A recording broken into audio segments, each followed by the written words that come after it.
स्वागत है आप सभी का लोक बंधु के YouTube चैनल पर। तो आज की इस वीडियो में अपने बात करने वाले हैं कि जो RAS मेंस है इसको आप RAS प्री के साथ कैसे मैनेज कर सकते हो और इसको दो फेजेस में आप कैसे तैयार कर सकते हो, प्रीलिम्स से पहले और प्रीलिम्स के बाद। ठीक है, तो इसको लेकर अपने बात करेंगे। इसके अलावा अपने जो आपके सबसे मेन सवाल है कि RAS मेंस जो है इसकी स्टडी कहाँ से करें, क्या हम कोचिंग नोट्स को प्रेफर करें या फिर जो आपने ऑथेंटिक सोर्सेज प्रोवाइड करवाए हैं कंपाइल करके क्या उनको पढ़े, या फिर इन दोनों का कॉम्बिनेशन जो है वो बिठाया जाए। तो इस सवाल का भी आपको जवाब इसमें मिल जाएगा। तो लेकिन सबसे पहले मैं आपको RAS मेंस की एक बेस्ट स्ट्रेटेजी बता देता हूं जो इस टेस्ट सीरीज का आधार भी है। ठीक है, RAS मेंस के अंदर जो सब्जेक्ट हैं चारों पेपर्स में दिए हुए, उनको अपने दो कैटेगरी में डिवाइड कर सकते हैं बेसिकली। एक जो पोर्शन है RAS मेंस के सब्जेक्ट का, जो टोटल 800 मार्क्स का RAS मेंस है, इसमें से एक हिस्सा जो है वो 520 नंबर का है और एक हिस्सा आपके 280 नंबर का है। ये जो 520 नंबर वाला हिस्सा है इसमें आपके कौन कौन से सब्जेक्ट आते हैं बेसिकली। इसमें एक तो आपके आता है हिंदी, एक आपके आता है इसमें इंग्लिश, एक आपके में ऐसे। ये टोटल हो गए, पेपर 4 ही हो गया पूरा का पूरा 200 नंबर का। ठीक है, एक हिस्सा तो ये है। दूसरा हिस्सा इसमें आता है इथिक्स और पब्लिक एडमिनिस्ट्रेशन का, लोक प्रशासन और नीति शास्त्र। अब इसमें नीति शास्त्र तो 65 मार्क्स का है और पब्लिक एडमिनिस्ट्रेशन 60 मार्क्स का है, तो ये हो गए 125। ठीक है, फिर इसमें तीसरा हिस्सा आता है 5 मिनी सब्जेक्ट्स। 5 मिनी सब्जेक्ट्स आप सब जानते हो, sociology, management, accounting, auditing, behaviour और लॉ। ठीक है, ये पोर्शन आपका कितने नंबर का है? तो ये वाला जो पोर्शन है सोशियोलॉजी, मैनेजमेंट, अकाउंटिंग, ऑडिटिंग, ये तो है 70 नंबर का और बिहेवियर और लॉ है 55 नंबर का। तो इन दोनों को आप अगर जोड़ दोगे तो ये 125 ही बनेंगे। ठीक है, इसके अलावा एक और इसमें पोर्शन है, वो है साइंस। साइंस में आप बायोलॉजी है, केमिस्ट्री है, फिजिक्स है और एक है टेक्नोलॉजी। ये टोटल मिलाकर आपके, इनमें कुछ भी फिक्स नहीं है किसमें से कितने के आएंगे, 70। ये 70 मार्क्स का है। तो अगर आप इन सबको जोड़ दोगे 280 और ये 125 और 125 हो गए 250। ठीक है, सॉरी 200 और 125 125 हो गए 450 और 450 में 70 और ऐड किए तो 520। तो 520 मार्क्स जो है वो इन्हीं सब्जेक्ट से कवर हो रहे हैं। इसके अलावा जितने भी बच गए, पॉलिटी, इकोनॉमी, ज्योग्राफी, हिस्ट्री, ठीक है ना, वो सब आपके 280 मार्क्स के ही हैं। ठीक है, वो सब क्या है, 280 मार्क्स के ही हैं। बाकी ये जो सब्जेक्ट हैं ये आपके 520 मार्क्स के हैं। तो ये जो आपकी टेस्ट सीरीज होगी इसके अंदर अपने फेज 1 के अंदर इनको टारगेट किया जाएगा। फेज 1 के अंदर ये जो 520 नंबर के सब्जेक्ट है इनको टारगेट किया जाएगा, जो कि प्रीलिम्स से पहले होगा, और उसमें भी आपको 2 महीने की छुट्टी दे देंगे प्रीलिम्स के लिए। ठीक है ना, कि पूरी प्रीलिम्स की ही तैयारी करो आप। ठीक है, और उसके अलावा इन सब्जेक्ट्स के लिए आपको कैसे इनको तैयार करना है, ठीक है ना, वो भी सिखाया जाएगा कि ऑथेंटिक कंटेंट के साथ में आपके जो नोट्स हैं उनको कैसे आप वैल्यू ऐड कर सकते हो उसमें। फिर इसमें 280 मार्क्स का जो 4 सब्जेक्ट बच गए, ठीक है ना, उनको अपने प्रीलिम्स के बाद देखेंगे और फिर अपने पूरा का पूरा 800 मार्क्स का जो कंटेंट है उसको टारगेट करेंगे प्रीलिम्स के बाद। ये आगे मैं आपको समझाने वाला हूं। फिर दूसरा एक सवाल ये आता है कि क्या हम नोट्स पढ़ें या फिर जो आपने ऑथेंटिक सोर्स का कंपाइलेशन करके प्रोवाइड करवाया है वो भी सेम नोट्स जैसे ही हैं, ठीक है, वो पढ़े। तो इसमें सिंपल सी बात ये है कि जो न्यू स्टूडेंट्स हैं, जो न्यू कमर्स हैं, जो नए स्टूडेंट हैं, उनको तो कोचिंग के नोट्स ही प्रेफर करने चाहिए। न्यू स्टूडेंट को कोचिंग के नोट्स प्रेफर करने चाहिए क्योंकि इतना बड़ा सिलेबस है, उसको पहले समझ में भी तो आना चाहिए सिंप्लीफाइड लैंग्वेज के अंदर। ठीक है, तो सबसे पहले तो उनको कोचिंग के नोट्स ही प्रेफर कर लेने चाहिए। अगर आप ये पढ़ पाते हो, जो कि आप बहुत मुश्किल से इनको भी पढ़ पाओगे, उसके बाद आप ऑथेंटिक की तरफ शिफ्ट हो जाना। उसके बाद आप ऑथेंटिक की तरफ शिफ्ट हो जाना। या फिर अगर आप आर्ट्स बैकग्राउंड से और आपने अच्छी पढ़ाई की है कॉलेज के अंदर और आप न्यू कमर ही हो भले ही, तो आप डायरेक्ट यहाँ पर भी जंप कर सकते हो, क्योंकि आपने ये सेम कॉलेज वाली ये वीएमओयू से ही लिया गया है सारा का सारा कंटेंट जो ऑथेंटिक वाला है। इसके अलावा आरबीएससी से लिया गया है, एनसीईआरटी से लिया गया है। तो न्यू कमर्स के लिए तो मैं आपको एडवाइस ये करूंगा कि आप नोट्स से ही प्रेफर करो, कोई भी कोचिंग के नोट्स जो आरएएस मेंस के लिए अच्छा काम कर रही है, जैसे कि कलाम हो गई, ठीक है, स्प्रिंग बोर्ड है, आप इनके नोट्स जो है वो ले सकते हो। इसके अलावा जो भी आपकी प्रेफरेंस हो उसको आप प्रेफर कर सकते हो। इसके बाद अगर अपने बात करें इसमें, और एक चीज ध्यान रखना, जो भी आप नोट्स लो वो सारे के सारे न्यू सिलेबस के अकॉर्डिंग अपडेटेड होने चाहिए। आप खुद जाके चेक कर लेना कि क्या उनमें न्यू सिलेबस के सारे टॉपिक दिए हुए हैं क्या, सिर्फ वहां पर जो कवर पेज है उस पे न्यू सिलेबस लिखा हो उससे आप मत मान लेना, पहले खुद चेक कर लेना उसको सारे का सारा। कोई भी आप बुक खरीद रहे हो तो अच्छे से चेक करके लिया करो उसको, ठीक है। फिर आते हैं दूसरी तरफ, एक स्टूडेंट ऐसे भी हैं जो रिपीटर्स हैं, बार बार मेंस दे रहे हैं, ठीक है, तो फिर उनको क्या चीज, तो आपको यही प्रॉब्लम आ रही है कि जो नोट्स की लैंग्वेज है उसके मार्क्स नहीं मिलते। नोट्स की जो लैंग्वेज है वो होती है सरल, ठीक है, सरल कर आपको समझाने की दृष्टि से नोट्स बनाए जाते हैं। वो लैंग्वेज वहां पे फिर वो काम आती नहीं है। जो एग्जैक्टली लैंग्वेज काम में आती है वो या तो आरबीएससी की बुक की लैंग्वेज आएगी या फिर वो वीएमओयू के कंटेंट की आएगी, जहां से उन्होंने वो प्रश्न बनाया है उसी के नीचे उसका आंसर लिखा होगा, तो वही लैंग्वेज जो है वो काम में लेनी होती। तो आप यहाँ से एक शिफ्ट ले सकते हो, आपके नोट्स तो हैं ही, उनमें आप इन नोट्स से जो भी ऑथेंटिक नोट्स हैं इनसे आप वैल्यू एडिशन कर सकते हो, ठीक है ना। ये भी आपको इस टेस्ट सीरीज के अंदर सारा कुछ समझा देंगे कि किस प्रकार आपके अपने नोट्स हैं और उनमें किस प्रकार आप इनसे वैल्यू एडिशन कर सकते हो। अभी तक मैंने आपको पब्लिक एडमिनिस्ट्रेशन और वर्ल्ड ज्योग्राफी के ऑथेंटिक सोर्सेज के नोट्स प्रोवाइड करवा दिए हैं कंप्लीट नए सिलेबस के, ठीक है, और ऑल सब्जेक्ट्स के आपको इस टेस्ट सीरीज में बिल्कुल जो है वो निशुल्क प्रोवाइड करवाए जाएंगे। टेलीग्राम पर भी कोई जो भी टेस्ट सीरीज नहीं लेगा उसको भी निशुल्क ही प्रोवाइड करवाए जाएंगे, इसमें कोई डाउट नहीं है, क्योंकि ये सारे के सारे ऑथेंटिक सोर्सेज का कंटेंट है। अब आते हैं, ठीक है, दो सवाल मैंने क्लियर कर दिए, एक बेस्ट स्ट्रेटेजी कौन से प्रायोरिटी सब्जेक्ट होने चाहिए, एक आपका नोट्स कौन से पढ़ने हैं, ठीक है। अब आते हैं इस टेस्ट सीरीज पर, ठीक है, ये जो टेस्ट सीरीज है आरएएस मेंस मंत्रा टेस्ट सीरीज, अब इसके शेड्यूल को आप ध्यान से समझ लेना भाई, बार बार फिर बहुत सारे स्टूडेंट पूछते रहते हैं, तो एक बार में ही आप इसको अच्छे से समझ लें ताकि आपके लिए बेटर रहे। देखो इसको हमने दो फेज में तोड़ा है टेस्ट सीरीज को। पहला जो फेज है वो प्रीलिम्स से पहले का है, दूसरा फेज प्रीलिम्स के बाद का है। पहला फेज जो स्टार्ट हो रहा है वो 25 जून, यानी 25 जून से आपका पहला टेस्ट जो है वो होगा आरएएस मेंस का, और ये जो फेज है ये 30 सितंबर तक चलेगा, यानी आपका 29 नवंबर को आरएएस प्री है, तो आपके पास में नवंबर पूरा का पूरा मंथ है तैयारी करने के लिए आरएएस प्री की। इसके अलावा अक्टूबर पूरा का पूरा मंथ है, तो नवंबर और अक्टूबर में आप पूरी की पूरी आरएएस प्री की तैयारी करें, यहाँ पर मेंस का कुछ भी ना पड़े, ठीक है। इसके अलावा अब तक का जो टाइम है जैसे कि जुलाई, अगस्त और सितंबर, ये 3 महीने हैं, तो इसमें आप प्री के साथ आरएएस मेंस की तैयारी करें, ना कि सिर्फ मेंस की करें, प्री के साथ मेंस की तैयारी करें, क्योंकि प्री भी काफी टफ रहने वाला है इस बार कंपटीशन में, ठीक है। लेकिन फिर भी अगर आपको चाहिए कि यार मुझे एक बार है ना मेंस का सारा ही पढ़ना है एक बार, तो आप जुलाई मंथ को प्रेफर कर सकते हो और प्री की यहां से स्टार्ट कर सकते हो अगस्त सितंबर से। लेकिन मेरी आपको एडवाइस ये रहेगी प्री और मेंस को साथ साथ लेकर चलें, 50-50 के अनुपात में, 50-50 के अनुपात में इसको लेके चलें, ठीक है। जितना भी आप टाइम पढ़ रहे हो, जैसे 10 घंटे पढ़ रहे हो तो 5 घंटे आप प्रीलिम्स को दें और 5 घंटे आप मेंस को दें, ठीक है। तो इसी ये 5 घंटे वाली स्ट्रेटेजी के आधार पर ये फेज 1 के जो टेस्ट हैं वो बनाए गए हैं, ठीक है, कि 5 घंटे में इसको आप इजीली 10 दिन के अंदर कवर कर सकते हो। और ये ध्यान रखना टेस्ट जो टाइप है इसमें देखो टारगेटेड मार्क्स मैंने आपको बता दिए 520 हैं, जो आपको मैंने ऊपर बताए थे कौन कौन से सब्जेक्ट रहेंगे।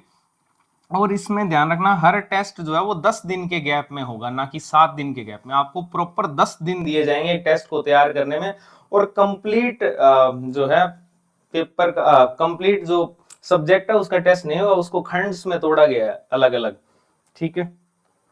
तो इसमें 10 दिन का गैप रहेगा और इसमें ऐसे के टेस्ट भी अलग से होंगे, 6 ऐसे के टेस्ट होंगे वो अलग से होंगे, आगे आपको बताऊंगा मैं। फिर फेज 2 जो प्रीलिम्स के बाद है वो आपका 7 दिसंबर से स्टार्ट होगा और 15 मार्च, क्योंकि ऑलमोस्ट आप मान के चलो कि 80 से 90 दिन के बाद में ही प्रीलिम्स के 80 से 90 दिन के बाद में ही मेंस होगा। तो उसी आधार पर फिर 15 मार्च तक के शेड्यूल को बनाया गया। उस अगर आपकी डेट अगर 15 मार्च से आगे होगी तो उसमें एक दो फिर फुल लेंथ टेस्ट और बढ़ा देंगे, और तो क्या।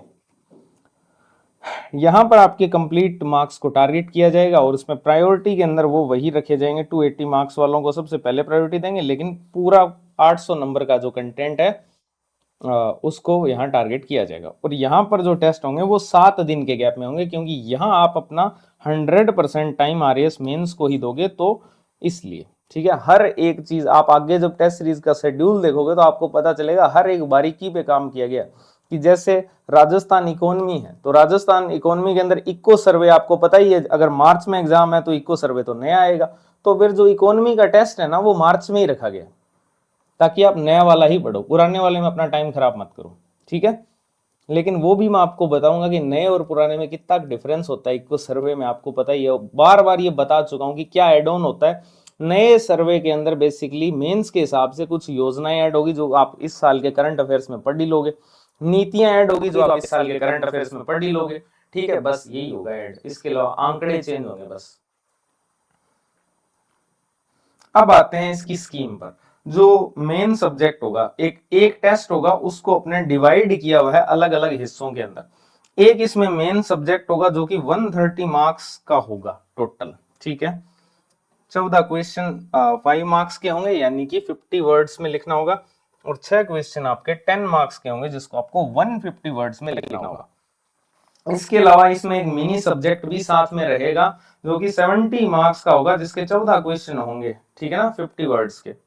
हिंदी इंग्लिश साथ में ही रहेगा, जो इसके मार्क्स जो है वो टॉपिक पे ही आधारित होंगे, और ये ऑलमोस्ट 20+20 के रेशो में ही रहेगा। और इसके लिए आपको एडिशनल 30 मिनट्स मिलेंगे। तो टाइम ड्यूरेशन 3 घंटे तो इसका है, और 30 मिनट एडिशनल हिंदी इंग्लिश के लिए है। इसमें ऐसे के टेस्ट अलग से होंगे, अलग डेट पे होंगे, ठीक है, वो आपको मैं आगे बताऊंगा। 6 टॉपिक 6 टेस्ट। स्केड्यूल की बात करते हैं सबसे पहले, तो इसका फेज 1 का स्केड्यूल अपने देख लेते हैं, जो कि 25 जून से 30 सितंबर 2026 तक रहेगा, ठीक है। तो इसके अंदर जो पहला टेस्ट होगा 25 जून को, उसमें लोक प्रशासन जो है, अब देखो इसमें मैं आपको सिंपल समझा देता हूं कि जो लोक प्रशासन है इसको 4 भागों में तोड़ा गया है। लोक प्रशासन के सिलेबस को 4 भागों में तोड़ा गया है, और 4 अलग अलग डेट्स पर आपके टेस्ट लिए जाएंगे। तो आप ये समझ के चलो कि 40 दिन के अंदर, क्योंकि 10 दिन का गैप है एक टेस्ट के बीच में, 40 दिन के अंदर आपको लोक प्रशासन आप इजीली तैयार कर सकते हो, ठीक है। इसको बोलते हैं बेस्ट शेड्यूलिंग, ठीक है। अब आप सोच के देखो, मैंने कब अनाउंस कर दिया था कि आरएएस मेंस आने वाला है, मेरे को रोज इसमें टाइम लगता था, कुछ इधर मैनेज नहीं हो पाता था, इधर मैनेज नहीं हो पाता था, क्योंकि ये सब्जेक्ट्स जो है इनको तोड़ना, इनके सिलेबस को देखना है कि कितना आकार है किस सिलेबस का, उस हिसाब से फिर स्केड्यूलिंग की जाती है। ऐसे नहीं कि डायरेक्ट ही डाल दो, ये सब्जेक्ट दिया इसके ऊपर वाली 2 यूनिट डाल दो, नीचे वाली 2 यूनिट डाल दो, ऐसे ऐसे नहीं होता। अब मैं आपको इसमें बता देता हूं कि लोक प्रशासन 1, 2, 3 और 4 का मीनिंग क्या है बेसिकली। देखो, लोक प्रशासन 1 जो है, इसके अंदर आपको लोक प्रशासन का अर्थ, प्रकृति, क्षेत्र, महत्व और इसका एक विषय के रूप में उद्भव, ये टॉपिक आपको पढ़ने। इसके अलावा ये इसके जो सिद्धांत है वो आपको पढ़ने। इसके लिए आपको पूरा 10 दिन का टाइम दिया जाएगा। फिर जो अगला टेस्ट है लोक प्रशासन का, उसमें आपको संगठन के सिद्धांत पढ़ने हैं, और इसके अलावा तुलनात्मक लोक प्रशासन, ठीक है। क्या पढ़ना है? तुलनात्मक लोक प्रशासन, क्योंकि ये टॉपिक छोटे हैं तो इनके साथ में आप तुलनात्मक लोक प्रशासन भी पढ़ सकते हो, और ये जिला प्रशासन तो इजी है, इसको आप इजीली पढ़ सकते हो, ठीक है। तो इसलिए 3 टॉपिक यहाँ पर रखेंगे। अब कुछ टेस्ट सीरीज में आपको नीचे डायरेक्ट वही नजर आएगा कि जैसे पूरा सिलेबस दिया है तो ऐसे करो, ऊपर वाली 2 यूनिट दे दो, फिर बीच वाली दो, फिर नीचे वाली दो। ऐसा नहीं किया गया, ये नीचे से लिया गया टॉपिक, क्योंकि इनका जो लेंथ है वो एक जैसा होना चाहिए। फिर लोक प्रशासन 3 जो है, इसके अंदर आपके जो प्रशासनिक संस्थाएं दी हुई है, कार्मिक प्रशासन दिया हुआ है, और प्रशासन पर नियंत्रण, ये 3 टॉपिक बेसिकली इस टेस्ट में आपको देखने को मिलेंगे। और लोक प्रशासन 4 जो है, इसके अंदर आपको प्रशासनिक मुद्दे और राज्य प्रशासन, ठीक है, यानी कि ये राजस्थान पॉलिटी होगी और ये आपके प्रशासनिक मुद्दे हो गए, ये आपको चौथे टेस्ट में देखने को मिलेंगे यहाँ पर। तो इस प्रकार से लोक प्रशासन को 4 हिस्सों में तोड़कर आपका टेस्ट लिया जाएगा।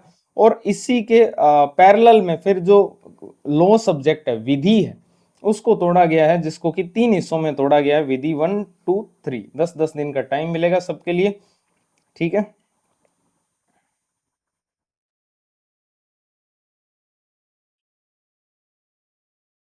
हम्म, तो विधि जो 1 है इसमें आपको आरटीआई एक्ट, आईटी एक्ट और एक ये बौद्धिक संपदा अधिकार के साथ में माता पिता और वरिष्ठ नागरिकों का भरण पोषण और कल्याण अधिनियम, ये 4 टॉपिक तैयार करने हैं। इसके लिए आपको 10 दिन का टाइम है, ना कि 7 दिन का।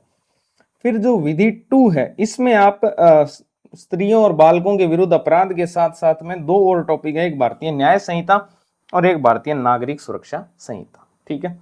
फिर जो विधि 3 का टेस्ट है उसमें आपको राजस्थान के अंदर जो महत्वपूर्ण भूमि विधियां हैं, राजस्थान काश्तकारी अधिनियम और भू राजस्व अधिनियम, क्योंकि ये बड़े हैं तो इनको आप अच्छे से तैयार करो। एक पूरी अवधि दी गई है 10 दिनों की, ठीक है। यहां से प्रश्न 100% आते ही आते हैं, इसमें कोई डाउट ही नहीं है। सबसे ज्यादा प्रश्न आते हैं लॉ में यहीं से,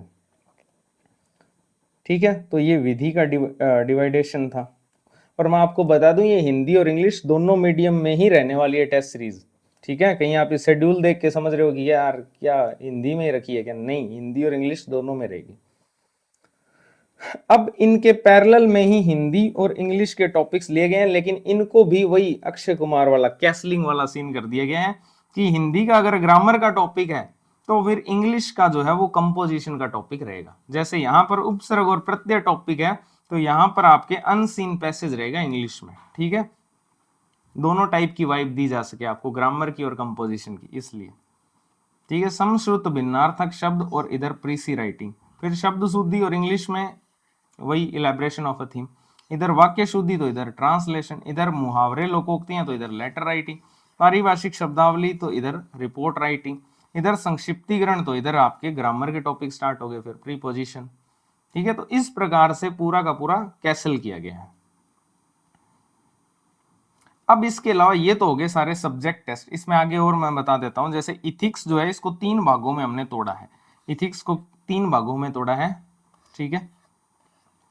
वो आप आगे सिलेबस देख लेना किस किस प्रकार से मैंने आपको बता दिया। बहुत ही एक एक चीज को ध्यान में रखा गया है कि इस सिलेबस का आकार कितना है, ठीक है। सॉरी, सिलेबस क्या, इस टॉपिक का आकार कितना है उसी आधार पर उसको टेस्ट के अंदर रखा गया है। इसमें ये वो अंधाधुंध शेड्यूलिंग नहीं की गई है कि ऊपर वाले 2 ले लिए, फिर बीच वाले 2 ले लिए, फिर नीचे वाले 2 ले लिए, 3 टेस्ट बना दिया, ऐसा नहीं किया गया है। टॉपिक के आकार के अनुसार ही उसको हर एक टेस्ट में फिट किया गया है, ठीक है। तो मैनेजमेंट को भी 2 हिस्सों में तोड़ कर लिया जाएगा टेस्ट, समाजशास्त्र को भी 2 हिस्सों में तोड़ा जाएगा, व्यवहार को भी 2 हिस्सों में और लेखांकन अंकेक्षण को भी 2 हिस्सों में। अब एक चीज और ध्यान से समझना है इसमें, एक चीज ये है कि जो आपके साइंस है, साइंस के जो सब्जेक्ट है, फिर जैसे ही आप पबैड और इथिक्स के टेस्ट कंप्लीट कर लोगे और साथ में ये मिनी सब्जेक्ट और हिंदी इंग्लिश तो चलते ही रहेंगे, साइंस के जो टेस्ट है इसको आप ध्यान से समझना। साइंस के अंदर बायोलॉजी एक टेस्ट होगा, फिर फिजिक्स और केमिस्ट्री का एक टेस्ट होगा, फिर टेक्नोलॉजी का एक टेस्ट होगा। अब इसके बाद में ये ध्यान रखना, मैंने यहां पर 23 के बाद में इसको अक्टूबर में मैं नहीं लेकर गया हूं 10 दिन का टाइम, सिर्फ एक ही टेस्ट में मैंने 7 दिन का टाइम दिया। लेकिन अगर मैंने 7 दिन का टाइम दिया है वहां पे, तो जो टेक्नोलॉजी का टेस्ट होगा उसके टॉपिक बिल्कुल ही कम होंगे वहां पे, ठीक है। तो यहां भी हर एक चीज को ध्यान में रखेंगे कितने टॉपिक देने हैं 7 दिन के हिसाब से। अकाउंटिंग ऑडिटिंग के भी कम टॉपिक रखे गए हैं 7 दिन वाले के हिसाब से। तो ये चीज है, मैं आपको बता ही देता हूं। इसमें टेक्नोलॉजी जो है इसको 2 भागों में जैसे डिवाइड किया है, तो एक टेस्ट तो पूरा बायोलॉजी का हो गया और एक टेस्ट हो गया फिजिक्स केमिस्ट्री का। फिर इसमें आपको ये पूरा डिटेल में लिखा हुआ मिलेगा शेड्यूल में आपको कि क्या क्या है प्रौद्योगिकी 1 का मीनिंग। देखो, प्रौद्योगिकी 1 में ये टॉपिक है जिसको आपको 10 दिन मिलेंगे तैयार करने के लिए, ठीक है। और प्रौद्योगिकी 2 जो है, टेक्नोलॉजी जो है, वहां पर आपको सिर्फ स्पेस और डिफेंस टेक्नोलॉजी को रेडी करना है और इसके लिए आपको 7 दिन का टाइम मिलेगा, ठीक है।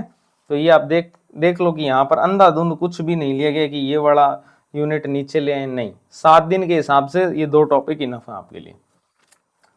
तो अब अगर अपने बात करें यहाँ पर, ठीक है, तो ये पूरा शेड्यूल है प्रीलिम से पहले का, फेज 1 है ये टेस्ट सीरीज का। और मैं आपको एक चीज और बता देता हूँ, हम इस टेस्ट सीरीज को रीलॉन्च नहीं करेंगे, ठीक है। जैसे ही प्रीलिम्स हो जाएगा उसके बाद मेंस की अलग से टेस्ट सीरीज नहीं निकालेंगे, सिंपल सी बात है, यही रहेगी। हमारा उद्देश्य 1% भी ये नहीं है कि क्योंकि बहुत सारे फुल लेंथ भी निकालते हैं अलग से, वो हमारा कोई उद्देश्य नहीं है। ठीक है, हमारा उद्देश्य सिंपल है कि आपको तैयारी करवाई जा सके अच्छे से, अच्छे शेड्यूल के साथ आपको तैयारी करवाई जा सके। तो अभी से अगर आप तैयारी करोगे तो रियलिटी यही है कि अगर आप अभी से तैयारी करोगे तभी आप आरएएस मेंस क्लियर कर सकते हो। ठीक है, उसके बाद में तो सिलेबस में इतना चेंज है, प्लस में आपको बहुत कम टाइम मिलेगा, तो वो मुश्किल हो जाएगा। अब इसमें ऐसे के टेस्ट भी अलग से रखे गए हैं, जैसे कि आपको पता है ये 40 नंबर का आपके ऐसे है, 600 वर्ड्स में आपको लिखना होता है। टाइम ड्यूरेशन इसके लिए आपको 30 मिनट्स मिलेंगे। अब ये जो आपके 40 मार्क्स का है ऐसे, इसके टोटल 6 टॉपिक दिए हुए हैं। कितने टॉपिक दिए हुए हैं? 6 टॉपिक इसके दिए हुए हैं, और इसी आधार पर इसको 6 टेस्ट में डिवाइड किया गया है। ठीक है, जैसे आपको भाषा, साहित्य और सांस्कृतिक विरासत है, तो इसके आपको 5 टॉपिक दिए जाएंगे। ठीक है, टेस्ट में, जिनमें से आपको कोई एक जो है वो लिखना होगा। ठीक है, कोई एक आपको लिखना होगा। इसी प्रकार से समाज शासन और सार्वजनिक मामलों पर भी आपको 5 टॉपिक देंगे, उसमें से कोई एक टॉपिक आपको लिखना होगा। 600 शब्दों में 30 मिनट की समय सीमा रहेगी। ठीक है, टेस्ट की डेट्स देख लेना, बिल्कुल मिड में रखा गया। जैसे मान लो एक टेस्ट 25 जून को और अगला मान लो 5 अगस्त को है, तो इन दोनों के बिल्कुल बीच में 30 जून को ये एसए का टेस्ट होगा पहला। इसी प्रकार अगले 2 टेस्ट के बीच वाले टाइम में एसए का एक टेस्ट होगा। तो इस प्रकार से ब्रिज बना के जो है पूरा का पूरा इसको शेड्यूल किया गया है। ठीक है, तो ये आपके 6 एसए के टेस्ट होंगे, तो एसए के भी आपकी अच्छी तैयारी हो जाएगी। ठीक है, ये हो गया फेज 1। ठीक है, फेज 1 में आपके 520 नंबर का कंटेंट आपको पूरा का पूरा याद करवा देंगे। अगर 520 नंबर का तैयार हो गया ना, तो आपकी मानसिक शांति इतनी आ जाएगी कि आप में क्लैरिटी आ जाएगी कि अब मुझे बस प्री क्लियर करना है, और उसके बाद में मेंस में 280 नंबर और बचे। क्योंकि ये 520 नंबर तो आप तैयार कर चुके और इनको वापस से रिवाइज करोगे तो ये और ज्यादा गहरे हो जाएंगे। ठीक है, बस इसमें आपका अनुशासन अनिवार्य है, ये चीज ध्यान रखना। सबसे मेन चीज इसमें आपका अनुशासन है। बहुत सारे लोग मैं देख रहा हूँ टेस्ट ऑनलाइन जो है वो दे ही नहीं रहे, ऑफलाइन ही प्रेफर कर रहे हैं। कर भी रहे हैं या नहीं कर रहे वो भी नहीं पता। तो इसमें आपका अनुशासन अनिवार्य है। हम धक्के से किसी को तैयारी नहीं करवा सकते, हम बेस्ट शेड्यूलिंग करके दे सकते हैं जो आपके लिए व्यवहारिक हो। उस आधार पर आप अब व्यवहारिक शेड्यूल के अकॉर्डिंग अगर नहीं कर पा रहे हैं तैयारी, तो फिर प्रॉब्लम है। ठीक है, देखो जो फेज 2 है, क्योंकि 29 नवंबर को प्रीलिम्स हो जाएगा, उसके बाद में आपके पास में टाइम जो है बहुत कम रहेगा। लेकिन अगर आप 520 नंबर का पहले ही तैयार करके बैठे हो, तब आपको पता है आप चिल मोड में हो। तो उसके बाद फिर आपको क्या करना है, तो उसके बाद अपने स्टार्ट कर रहे हैं। और ये जो 280 नंबर है ना, इसमें से भी आप ध्यान रखना स्कोरिंग सब्जेक्ट भी है। एक ज्योग्राफी स्कोरिंग है, एक इकोनॉमी स्कोरिंग है।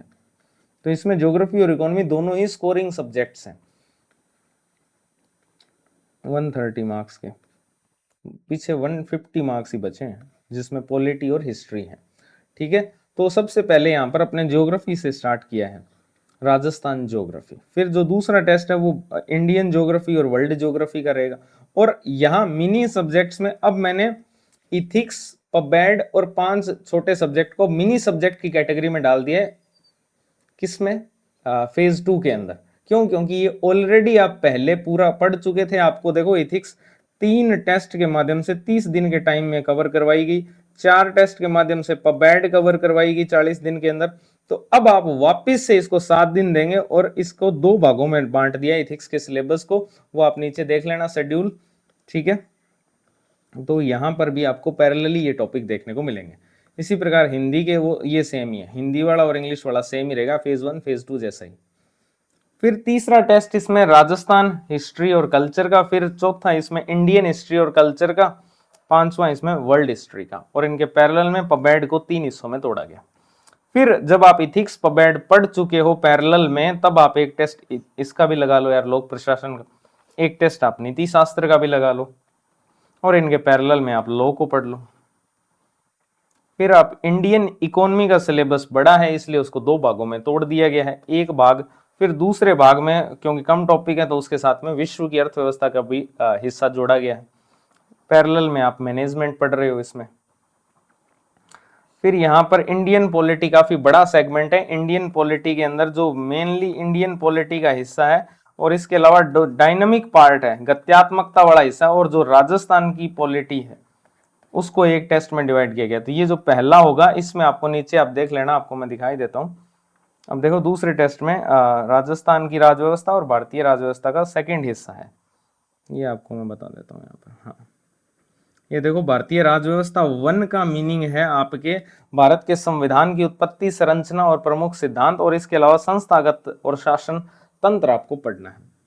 फिर जो टू है भारतीय राजव्यवस्था टू, इसमें आपको भारतीय राजनीति की गत्यात्मकता, तो टू वाला जो पोर्शन है उसमें राजनीति से रिलेटेड चीजें, राज्य राजनीति है और भारतीय राजनीति है। ठीक है, ये आपके इस टेस्ट में लिए जाएंगे। उसके बाद में आईआर और करंट अफेयर्स एक टेस्ट में। अब आप यहां ध्यान रखो, आईआर के लिए डेट क्या है, 22 फरवरी। आपका एग्जाम जो है संभावना है, संभावित है वो मार्च एंड में होगी। ठीक है ना, तो मार्च एंड में अगर संभावित है एग्जाम, तो जो आईआर है वो आपको बिल्कुल उस एग्जाम के पास वाला ही पढ़ना चाहिए, क्योंकि आईआर के जितने भी क्वेश्चन आते हैं वो करंट बेस्ड ही आते हैं, कंसेप्ट बेस्ड नहीं आते हैं। तो करंट बेस्ड आते हैं तो आपको बिल्कुल पास में पढ़ना चाहिए एग्जाम के। 22 फरवरी को ही हमने आईआर का टेस्ट रखा है। ठीक है, इसी प्रकार से करंट अफेयर्स भी 22 फरवरी को रखा गया। इनके पैरेलल में आप व्यवहार हो गया। 1 मार्च को आपके राजस्थान की अर्थव्यवस्था मैंने आपको बता ही दिया था, इको सर्वे। ठीक है, ये लेखांकन और अंकेक्षण इसके साथ में हो जाएगा।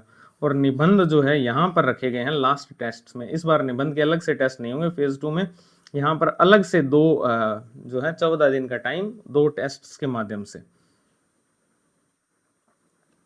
इसके बाद में आपको 8 कंप्लीट पेपर भी, कंप्लीट जो है फुल लेंथ जो पेपर है वो भी मिलेंगे, जिसमें कि अब आपकी जो यहाँ पर जो सब्जेक्ट टेस्ट है वो तो 1 मार्च को समाप्त हो गए। उसके बाद मैंने आपको 10 दिन का टाइम दिया है। 10 मार्च को आपके पेपर 1 और पेपर 2 एक साथ होंगे, वही जो मेंस का मेन पैटर्न होता है उसी पे। फिर 11 मार्च को आपको पेपर 3 और पेपर 4 देना है। फिर आपको 10 दिन का और टाइम दिया अच्छे से तैयार करने के लिए। 20 मार्च और 21 मार्च को सेम। तो इस प्रकार से आपका फेज 1 और फेज 2 के माध्यम से पूरा आरएएस मेंस का सिलेबस कवर किया जाएगा। और क्या क्या चीजें इसमें आपको देखने को मिलेगी, ठीक है, और क्या क्या चीजें आपको साथ साथ मिलेगी। देखो, एक तो आपको यहां पर mentorship is a wrong word to say. एक तो कॉपी इवेल्युएशन, पहले तो प्रोसेस बता देता हूं कि किस प्रकार से, वही सेम प्रोसेस है जो ऑलमोस्ट होती है, बेसिक प्रोसेस। आपके पास में टेस्ट जाएगा, ठीक है, क्योंकि ऑनलाइन है सुविधा। ठीक है, ऑफलाइन क्योंकि एक जगह पर इतने सारे लोग हैं नहीं। ठीक है, अभी हम इतने महान हैं नहीं कि हर के अंदर इतने इतने स्टूडेंट हैं कि हम ऑफलाइन करवा दें। ठीक है, तो डिमांड सही है आपकी, लेकिन इतने स्टूडेंट हैं नहीं एक्चुअली में। तो इसके लिए आप फिर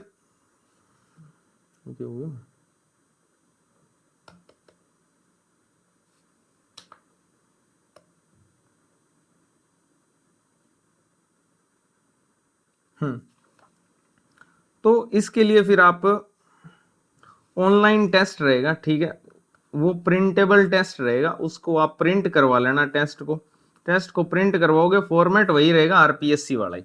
ठीक है, उसमें आपके लाइंस दी हुई होंगी, उसमें आप उस आंसर राइटिंग करना अपने 3 घंटे और 30 मिनट, अपने साथ ईमानदार रहना। ठीक है, 3 घंटे और 30 मिनट। जैसे ये टेस्ट आप दे लोगे तो तुरंत आप हमें भेज देना। ठीक है, इसकी पीडीएफ हमें भेज देना, वो आपको बता देंगे कि कहाँ पर भेजनी है। ठीक है, इसके बाद में आप इसको कब तक दे सकते हो, जैसे मान लो किसी डेट को टेस्ट है, मान लो 10 जून को टेस्ट है, तो आप 10 जून और 11 जून इन 2 डेट्स पे दे सकते हो। ऐसा नहीं है कि आप 15 जून को टेस्ट दे रहे हो कि अब हमारा चेक करके दे दो, ऐसा नहीं होगा। ठीक है, अनुशासन की ही बात है सारी। जिस तारीख को टेस्ट है उसी तारीख को या उसके जस्ट अगले दिन बस इतना ही मार्जिन देंगे। अगर यहां तक आपने हमें भेज दिया तो उसको चेक करके दे देंगे। ठीक है, उसको पूरा इवेलुएट करेंगे एक एक चीज को जो आपने लिखी है। ठीक है, ऑथेंटिक जो आप हमारे पास तो सारा का सारा ऑथेंटिक कंटेंट ही है, उसी से इवेल्युएशन होगी आपकी पूरी की पूरी। जो आपके नोट्स में लैंग्वेज है उसमें भी बता देंगे कि क्या सुधार होना चाहिए, इसको ऑथेंटिक कंटेंट के अकॉर्डिंग कैसे लिखना चाहिए जिससे मार्क्स आए। ठीक है, एक तो ये चीज हुई कॉपी इवेल्युएशन वाली, ये आपको 7वें दिन, आपके 7 दिन से पहले ही पहुंच जाएगी आपके पास में। दूसरा इसमें जो चीज है वो मैं आपको बता देता हूं और क्या क्या इसमें मिलेगा। इसके अलावा आपको आरएएस मेंस के जो पीवाईक्यूज हैं, आरएएस मेंस के पीवाईक्यूज जो मैंने आपको डेमो बता ही दिया था पहले, 2012 से लेकर 2024 तक के, इन सब की विस्तृत व्याख्या आपको सब्जेक्ट वाइज इस टेस्ट सीरीज में पूरी तरह से निशुल्क मिलने वाली है। ठीक है, 2012 से लेकर 2024 तक के जितने भी पीवाईक्यूज हैं, 2012 में भी एक चीज ये है, यहाँ पर एक तो राजस्थान जीके का पेपर होता था, एक इसमें जीके और जीएस का पेपर होता था, इसके अलावा इसमें सब्जेक्ट्स के पेपर होते थे। लेकिन जो सब्जेक्ट स्पेशल पेपर होते थे उनका, उनके जो क्वेश्चन है वो आज भी जो सिलेबस है उसके अकॉर्डिंग रेलेवेंट है। तो उन सारे टॉपिक्स, उन सारे क्वेश्चंस की व्याख्या भी आपको इसमें देखने को मिलेंगी, यानी जो ऑप्शनल सब्जेक्ट के क्वेश्चन है उनकी भी व्याख्या आपको देखने को मिलेगी यहाँ पर। ठीक है, तो 2012 से लेकर 2024 तक पूरी तरह से आपको निशुल्क विस्तृत व्याख्या पीवाईक्यूज की देखने को मिलेगी इस टेस्ट सीरीज में। इसके अलावा आपको नोट्स जो है, आपको मैं पहले एक वीडियो के माध्यम से मेंस वालों के लिए तो स्पेशल करना ही पड़ेगा, क्योंकि ऑब्जेक्टिव एग्जाम्स में इतना नहीं, आप अपने अकॉर्डिंग तैयार कर लेते। मेंस वालों को हर टेस्ट से पहले मैं आपको ये बताऊंगा कि ये टॉपिक है, इनको आप वीकली या फिर 10 दिन का कैसे टारगेट करके कर सकते हो कि इस दिन मुझे ये करना है, इस दिन मुझे ये करना है। ठीक है, ये आपको पूरा, इसको क्यूबिट बोलते हैं, कि जो 10वें दिन टेस्ट है उसको, उसके टास्क बना दिए छोटे छोटे अलग अलग। ठीक है, तो ये मैं आपको बताने वाला हूँ। इसके अलावा आपके पास में जो भी नोट्स हैं, उन नोट्स के अंदर वैल्यू एडिशन कैसे की जाती है, जो आपको ऑथेंटिक सोर्स का कंटेंट प्रोवाइड करवाए, या तो आप वही पढ़ लो, वो तो सबसे बेस्ट है, अगर आप वो पढ़ लेते हो तो वो तो बेस्ट ही है। लेकिन फिर भी नोट्स के साथ में पढ़ रहे हो तो उसमें वैल्यू एडिशन करना बहुत जरूरी है। कैसे लैंग्वेज को अच्छे से लिखना है, किस लैंग्वेज में लिखना है। ठीक है, इसके अलावा अगर कोई मान लो टॉपिक है, मान लो वो आपके नोट्स में, जैसे सिंपल सी बात ये है कि जैसे लोक प्रशासन है, ठीक है, लोक प्रशासन की प्रकृति जो टॉपिक है वो मान लो आपके नोट्स में भी है, क्योंकि आपके नोट्स में भी होगा ये टॉपिक, और वो आपके जो मैंने आपको ऑथेंटिक सोर्सेज का कंटेंट प्रोवाइड करवाया वहां पर भी है। तो दोनों में मान लो आपको ऑथेंटिक सोर्सेज वाला जो कंटेंट है उसमें एक नया टॉपिक मिल जाता है उसमें, मान लो, है ना, तो वो आप इसमें वैल्यू एडिशन कर सकते हो। इस प्रकार से आपको पूरा का पूरा मैं आपको समझाने वाला हूं इसमें कि किस प्रकार आप अपने नोट्स के अंदर वैल्यू ऐड कर सकते हो। इसके अलावा आप शॉर्ट नोट्स कैसे बनाएं, ये भी आपको पूरी तरह से मैं बताने वाला हूं कि शॉर्ट नोट्स जो है इनको कैसे बनाया जाएगा। और ध्यान रखना, इस बार शॉर्ट नोट्स डिफरेंट रहेंगे। क्यों डिफरेंट रहेंगे? क्योंकि इस बार अप्रोच ही चेंज हो गई, या तो 50 वर्ड्स है या 150 वर्ड्स है। तो इस बार वाले शॉर्ट नोट्स जो होंगे वो 15 वर्ड्स के हिसाब से नहीं बनेंगे। ठीक है, तो आपको शॉर्ट नोट्स कैसे बनाने हैं, पूरी तरह से डिफरेंट अप्रोच रहेगी उसकी 50 वर्ड्स और 150 वर्ड्स के हिसाब से।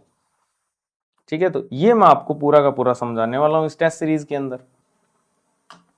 ठीक है, तो ये सारी जानकारी है। कितने रुपए की है? तो बहुत सिंपल, ऑलमोस्ट आप मान के चलो ये 3000 रुपए के आसपास। ठीक है, डिस्काउंट 10 रुपए का कर दिया हमने, 2990 रुपए की है। तो थैंक यू वेरी मच आप सभी का। आई होप आपको फुल ऑन क्लैरिटी आ गई है इस टेस्ट सीरीज में, आपको क्या क्या जो है सामग्री मिलने वाली है। ठीक है, तो थैंक यू वेरी मच।